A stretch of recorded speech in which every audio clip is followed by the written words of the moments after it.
বিসমিল্লাহির রহমানির রহিম। সুপ্রিয় শিক্ষার্থীবৃন্দ, আমি মোহাম্মদ ইউসুফ আলী, আলফাতুন্নেসা কলেজের ইংরেজি প্রভাষক, আবারও তোমাদের সামনে আজকে উপস্থিত।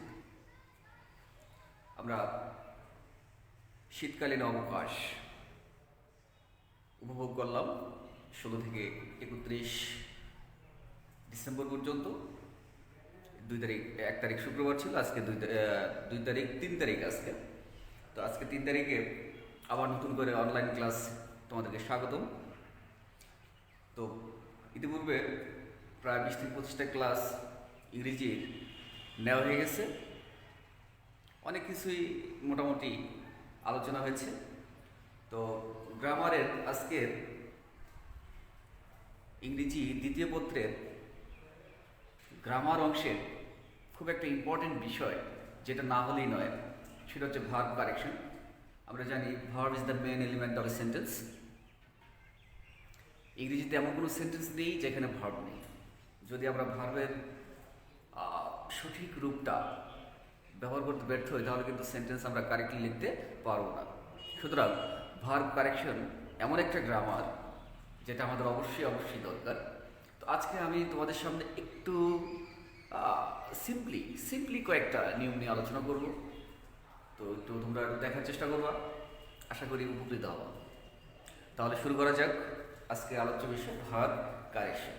তো প্রথম আমি যে নিয়মটাতে শুরু করবো সেটা একদম সিম্পলি একটা জিনিস, সেটা হচ্ছে প্রেজেন্ট ইনডিফিনিট টেন্সের একটা বিষয়। টেন্স যখন আমি তোমাদের পড়াইছি তখন আমি অলরেডি এগুলো আমি বলে দিয়েছিলাম যে এগুলো ভার্ব কারেকশনের মধ্যে থাকবে। তো আজকে আমি তোমাদেরকে প্রথম যেই নিয়মটা, রুলসটা, সেটা আমি তোমাদের দেখাচ্ছি। দেখো, নাম্বার 1, কোনো সেন্টেন্সের সাবজেক্ট যদি, দেখো নিয়মটা আমি কি করে দিই, কোনো প্রেজেন্ট ইনফিনাইট টেন্স এর, কোনো প্রেজেন্ট ইনফিনিট টেন্সের সেন্টেন্স, তাই না? কোনো প্রেজেন্ট ইনফিনিট টেন্সের সাবজেক্ট যদি থার্ড পারসন সিঙ্গুলার নাম্বার হয়, তবে যে ভার্বের বেস ফর্ম আছে, ভার্বের সাথে কি হবে, বেস ফর্মের সাথে সিঙ্গুলার নাম্বার হয়, তবে ভার্বের শেষে কি হবে, এস বা ইএস, কোথাও কোথাও এস, কোথাও কোথাও ইএস যোগ করতে হয়। দেখো, খুব ইম্পর্টেন্ট একটা নিয়ম এটা, মানে সময় চোখেই পড়ে না। হ্যাঁ, অনেক সেন্টেন্সের মাঝখানে আমরা এটাকে ভুলে যাই, যেটা আসলে একটা গ্রামার আস, ছোট্ট একটা জিনিস, এস বা ইএস। তো এটা নাম্বার পাওয়ার জন্য বা কারেক্টলি ইংরেজি সেন্টেন্স লেখার জন্য, বলার জন্য কিন্তু খুব একটা গুরুত্বপূর্ণ বিষয়। আমি আরেকটু রিভিউ করতেছি। দেখো, প্রেজেন্ট ইনডিফিনিটেন্সের, কোনো প্রেজেন্ট ইনডিফিনিটেন্সের সেন্টেন্স, সেটার সাবজেক্ট যদি কি হয়, থার্ড পারসন সিঙ্গুলার নাম্বার হয়, তাহলে কি হবে, ভার্বের শেষে এস বা ইএস হবে। ফার্স্ট পারসন অথবা সেকেন্ড পারসন হলে কিন্তু ভার্বের শেষে এস বা ইএস হবে না। থার্ড পারসন সিঙ্গুলার নাম্বার হলে একমাত্র ভার্বের শেষে এস বা ইএস যোগ করতে হবে। আমি একটা এক্সাম্পল দেওয়ার চেষ্টা করছি। দেখো, দা বয় প্লে।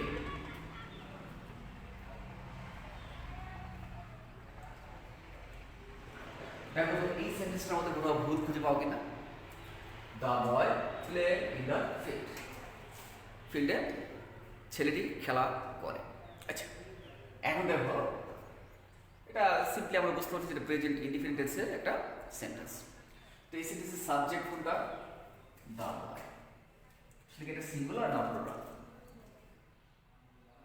অবশ্যই বুঝতে পারছি সেটা হচ্ছে এটা সিঙ্গুলার। এবং এটা কি পার্সনের দিক থেকে এটা কি ফার্স্ট পারসন, সেকেন্ড পারসন না থার্ড পারসন? তো আমরা পার্সন জানি, আমরা পার্সন সম্পর্কে আমি ডিটেলস আলোচনা করেছি পূর্বের ক্লাসে। এটা হচ্ছে থার্ড পার্সন, এবং থার্ড পার্সন আমার সিঙ্গুলার নাম্বার। তাহলে কি হওয়ার কথা? ভার্বের শেষে এস অথবা ইএস হওয়ার কথা। তো ভার্ব কোনটা? প্লে। ভার্বটা হচ্ছে প্লে, ভার্বের শেষে এস বা ইএস যোগ হবে। তাহলে কি হবে? দ্য বয়, এস লাগাবে, the boy plays in the field. Okay, তাহলে এটা কি হয়ে গেল? এখন কারেক্ট সেন্টেন্স হয়ে গেল। তো এই টাইপের তোমরা একটু কি করবা? প্র্যাকটিস করতে হবে। এই টাইপের সেন্টেন্স তুমি হাজার হাজার সেন্টেন্স প্র্যাকটিস করতে হবে তোমাকে। প্র্যাকটিস করলে কি হবে? এই রুলসটা, এই নিয়মটা তোমার আয়ত্তের মধ্যে চলে আসবে। যখন তুমি ব্যবহার করবে তখন কারেক্টলি ব্যবহার করতে পারবা। ওকে, নেক্সট তোমাদের সামনে আমি আরও একটা প্রেজেন্ট ইনডিফিনিটেন্সের রুলস নিয়ে আলোচনা করবো। একটু থাকবো।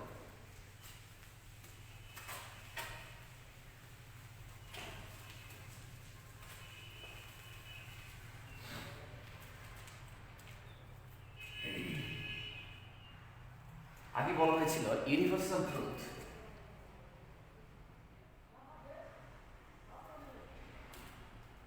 আমরা জানি ইউনিভার্সাল ট্রুথ মানে কি? ইউনিভার্সাল শব্দ থেকে সার্বজনীন, ট্রুথ মানে সত্য, সার্বজনীন সত্য মানে সদা সব সময় যেটা সত্য হয়, ইউনিভার্সাল ট্রুথ। এবং আরেকটা কথা বলা হয়েছে হ্যাবিচুয়াল ফ্যাক্ট। হ্যাবিচুয়াল ফ্যাক্ট অভ্যাসগত সত্য, যেটা অভ্যাসগত, অভ্যাস। তো এই টাইপের হলে সেটা কি হয়? প্রেজেন্ট ইনডিফিনিটেন্সের হয়। বুঝালে সেন্টেন্সটি কি হবে? প্রেজেন্ট ইনডিফিনাইট হবে। একটু আমি যদি উদাহরণ দিই, সবাই দেয় উদাহরণটা। The sun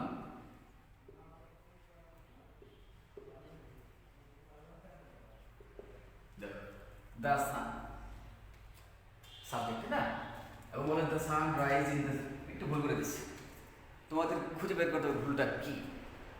the sun rise in the east, কোন দিকে ওঠে? পূর্ব দিকে ওঠে। সূর্য কোন দিকে ওঠে? সূর্য পূর্ব দিকে ওঠে। এটা আসলে কি? হ্যাঁ, দেখো তো, ইউনিভার্সাল ট্রুথ। সূর্য কখনো দক্ষিণ দিকে উঠছে অথবা উত্তর দিকে উঠছে নাকি পশ্চিম দিকে উঠছে? সূর্য সবসময় কোন দিকে ওঠে? পূর্ব দিকে ওঠে। The sun rises in the east. দেখো আমি কিন্তু ইচ্ছা করে কিন্তু রাইজ করে রাখছি, কারণ এটা হচ্ছে আমার ভার। তাহলে বলা হচ্ছে কি, একটু আগে আমরা যে নিয়মটা করেছি, সাবজেক্ট যদি থার্ড পারসন, সেন্টেন্সটা যদি এখানে বলা সেন্টেন্সটি প্রেজেন্ট ইনডিফিনিট, সেন্টেন্সটা প্রেজেন্ট ইনডিফিনিট টেন্সের, এবং এটা একটা হ্যাবিচুয়াল, এটা হ্যাবিচুয়াল না, এটা হচ্ছে ইউনিভার্সাল ট্রুথ। তো ইউনিভার্সাল ট্রুথ যদি হয়ে থাকে তাহলে প্রেজেন্ট ইনডিফিনিট টেন্স, এবং প্রেজেন্ট ইনডিফিনিট টেন্সের সাবজেক্ট যদি থার্ড পারসন সিঙ্গুলার নাম্বার হয়, দ্য সান এর থার্ড পারসন সিঙ্গুলার নাম্বার না, এবং ভার্বের সাথে তাহলে কি হয়? এস বা ইয়েস হয়। তাহলে the sun rises in the east. Clear? তাহলে দুইটা নিয়ম কিন্তু আমি একসাথে বলে দিলাম। ওকে, নেক্সট যে নিয়মটা আসবো, একটু মুখস্থের বিষয় আছে। মুখস্থ একটু কয়েকবার পড়লে এটা মনে থাকবে, ওয়ার্ডগুলো একটু খেয়াল রাখতে হবে, মনে রাখতে হবে, তাহলে এটাতে ভুল হওয়ার সম্ভাবনা থাকবে না। দেখো,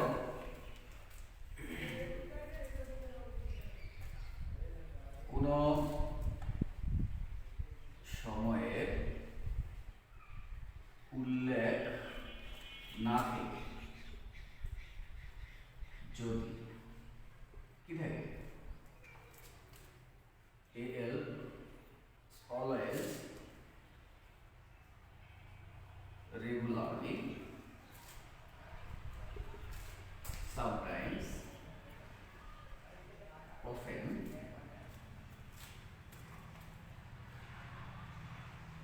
usually, normally, occasionally,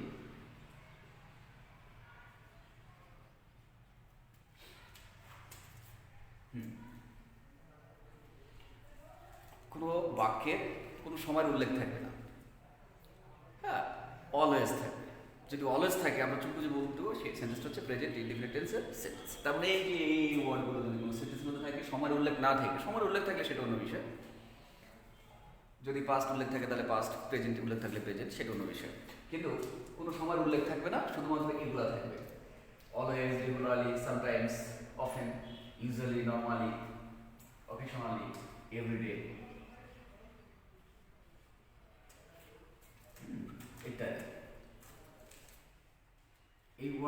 মনে রাখবা, ইত্যাদি থাকলে কি হবে, সেন্টেন্সটি প্রেজেন্ট ইনডিফিনিট হবে, নাকি?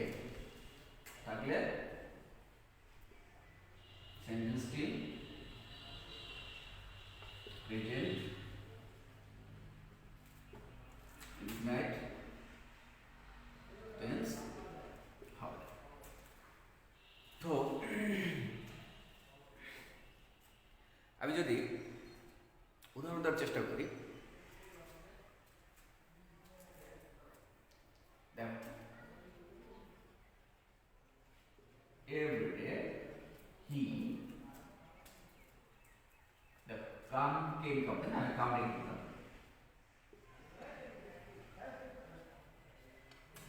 মানে একটা student every day he come to college, তাহলে বিষয়টা কি হলো, এই সেন্টেন্সে কোনো সময়ের উল্লেখ নেই, শুধুমাত্র এভরিডে আছে।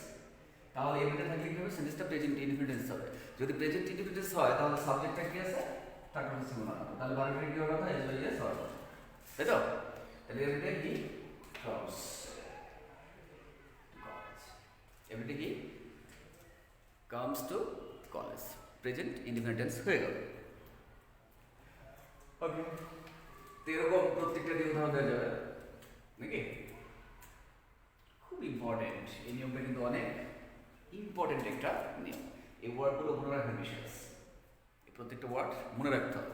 যদি মনে রাখতে না পারেন তাহলে কিন্তু এলোমেলো হওয়ার সম্ভাবনা থাকে, এবং আমরা যেটাই করি না কেন সাবধানতার সাথে করতে হবে। গ্রামারের বিষয় তো দেখো কোনো সমস্যা নেই, কিন্তু শুধুমাত্র একটা এস এর সমস্যা, শুধুমাত্র একটা এস এর জন্য সেন্টেন্সটা ভুল হবে। নেক্সট,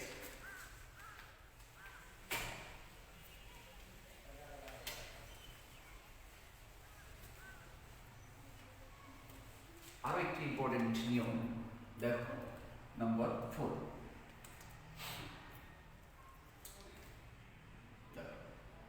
বিভাগ আমরা চিনি, তাই না? কোনগুলো? অক্সিলারি ভার্ব যেটাকে আমরা বলি, বিভাগবিহীন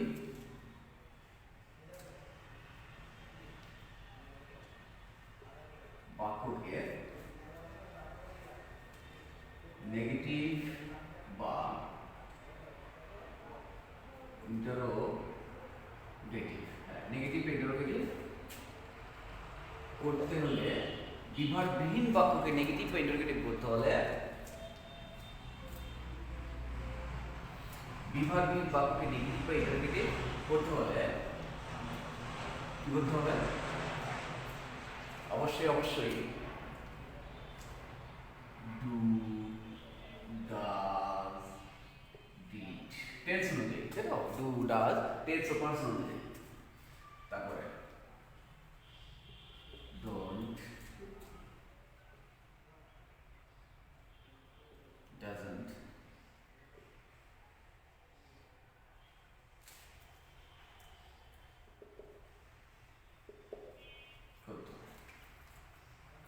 বিভাগবিহীন বাক্যকে যখন নেগেটিভ ইন্টারোগেটিভ করতে হয় তখন কিন্তু অবশ্যই অবশ্যই কি করতে হবে, ওই সেন্টেন্সে ডু, ডাজ, ডিড, টেন্স ও পার্সন অনুযায়ী ডু, ডাজ, ডিড, অথবা ডু নট, ডাজ নট এবং ডিডন্ট, এগুলো ব্যবহার করতে হবে।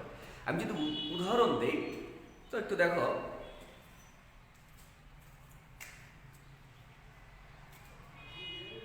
দ্য গার্ল, আগে একটা সেন্টেন্স দিয়ে দিই তো,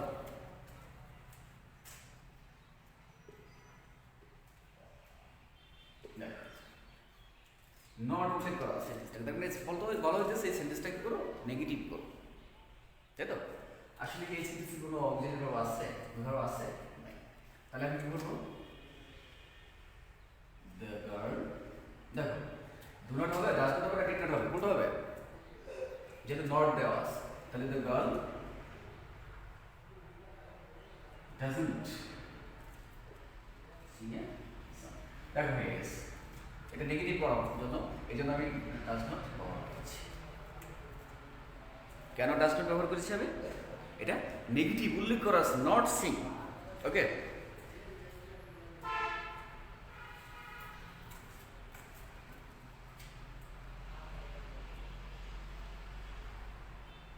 I go to college this time.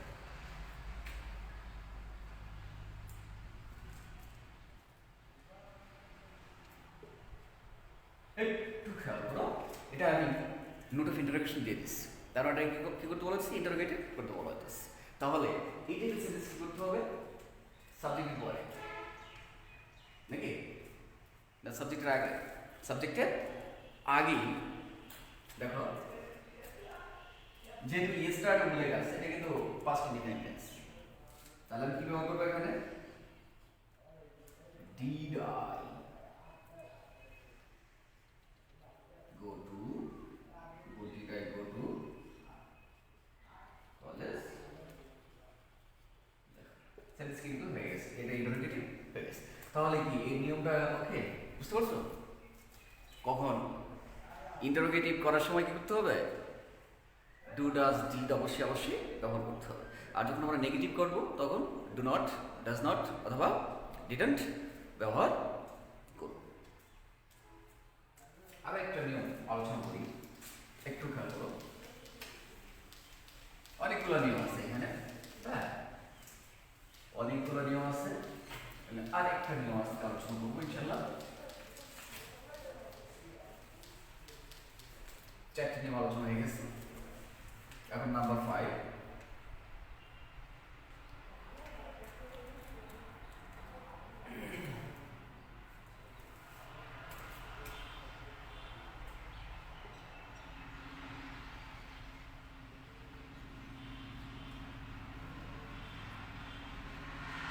Interrogative সেন্টেন্সে যদি ডাবল এস ওয়ার্ডগুলো থাকে, হ্যাঁ ডাবল এস ইন্টারোগেটিভ কি ডাবল এস হচ্ছে হোয়াট, টিচ, এটা হোয়ার, how, when,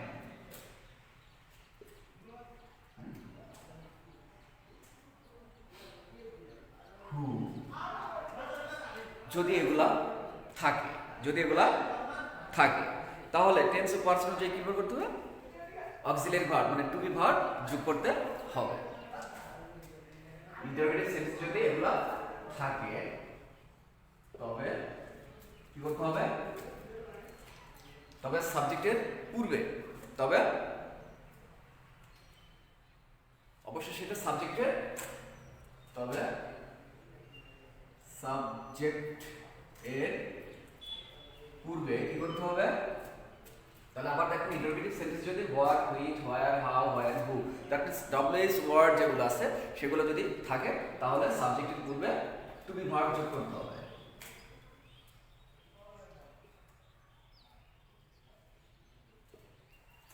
two be verb যোগ করতে হবে। আর যদি টু বি ভার্ব না থাকে তাহলে কি করতে হবে, ডু, ডাজ, ডিড এগুলো ব্যবহার করতে হবে, তাই তো। টু বি ভার্ব না থাকলে, তাই তো, ডু, ডাজ অথবা ডিড ব্যবহার করতে হবে। ওকে, নেক্সট তাহলে এর উদাহরণ দিই একটা,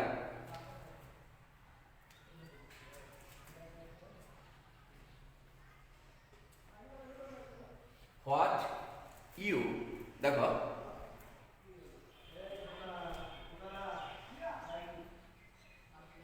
নাও, দেখো আরেকটা নিয়ম একটু রুটিন করে দেই, এগুলো sentence now at present at this moment এগুলো হচ্ছে বর্তমানে চলমান, তাই তো, present continuous tense.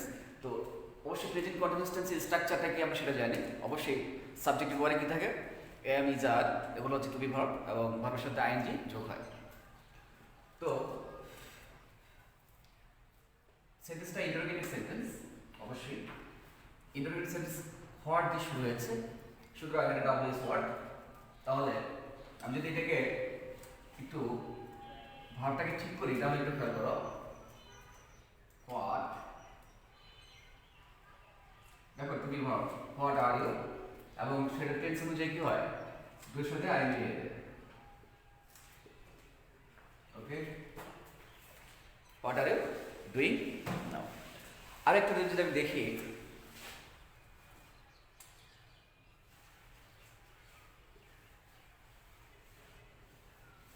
What do you want,